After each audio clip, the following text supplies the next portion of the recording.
பறந்து போ 3BHK இந்த ரெண்டு படங்களும் எப்படி இருக்குன்னு இப்போ பார்த்துடலாம். பறந்து போ ஒரு சின்ன பையன் அவங்க அப்பாவோட ரோட் ட்ரிப் மாதிரி ஒன்று வரான். அந்த ட்ரிப்பில் அவங்க சந்திக்கிற விஷயங்களும் அப்பாவுக்கும் பையனுக்கும் நடக்கக்கூடிய விஷயங்களும் ஃபன்னாக சொல்லியிருக்கிற படம் தான் இந்த பறந்து போ. எனக்கு இந்த படம் பிடிச்சது.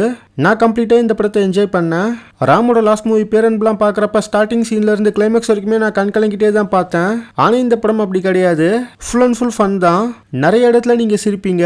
குறிப்பாக சிவாவோட ஒன்லைன் உங்களுக்கு பிடிக்கும்னா சிரிச்சிட்டே தான் இந்த படத்தை நீங்கள் பார்ப்பீங்க. எமோஷன்ஸை ரொம்பலாம் இந்த படத்தில் கொண்டு வரல. அங்கங்கே சில இடத்துல தான் பிளேஸ் பண்ணியிருக்காங்க. பட் ஃபன் தான் இந்த படமே. ராமோட மூவின்னு வரப்ப சிவாவை வேற மாதிரி காட்டுவார்னு தான் எல்லாருமே எதிர்பார்த்துருப்பாங்க. ஆனால் அந்த மாதிரி இல்லை. பழைய ஃபன்னான சிவாவை தான் இந்த படத்தில் நீங்கள் பார்ப்பீங்க.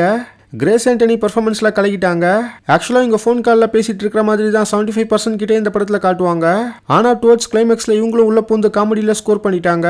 மியூசிக் இந்த படத்தில் பெரிய ப்ளஸ்ஸாக சொல்லலாம். ஒரு 10 நிமிஷத்துக்கும் இந்த படத்தில் பேக்ரவுண்டில் ஒரு சாங் ஓடும். சாங்ஸாக நிறைய இந்த படத்தில் இருந்தாலும் நம்மளை இரிட்டேட் பண்ணுற விதத்தில் இல்லாமல் என்ஜாய் பண்ணுற விதத்தில் தான் இருந்தது.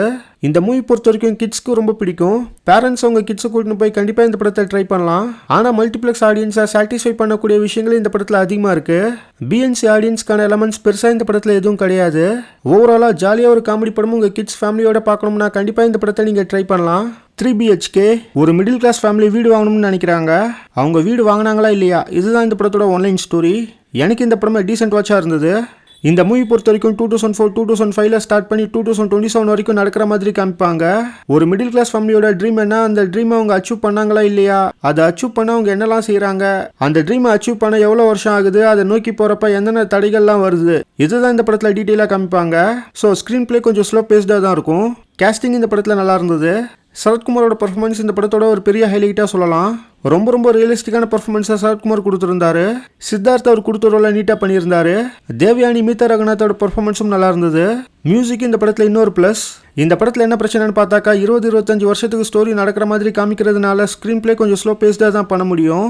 இதனால் டியூரேஷன் கொஞ்சம் கம்மியாக இருந்தாலுமே லென்த்தாக போகிற மாதிரி தான் எனக்கு ஃபீல் ஆச்சு. எமோஷன் சென்டிமெண்ட்லாம் இந்த படத்தில் கொஞ்சம் அதிகமாகவே வரும்.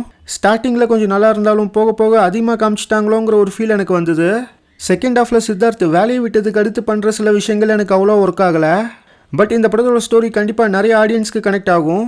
இவங்க டார்கெட் பண்ணி எடுத்த அந்த ஆடியன்ஸ்க்கு கண்டிப்பாக இந்த படம் ஒர்க் ஆகும்னு தான் எனக்கு ஃபீல் ஆகுது. இது ஒரு clean new certificate movie. Slow based feel good படங்கள் உங்களுக்கு பிடிக்கும்னா கண்டிப்பாக இந்த படத்தை நீங்கள் ட்ரை பண்ணலாம். ஒன் டைம் பார்க்கக்கூடிய ஒரு படம் தான் இந்த 3BHK.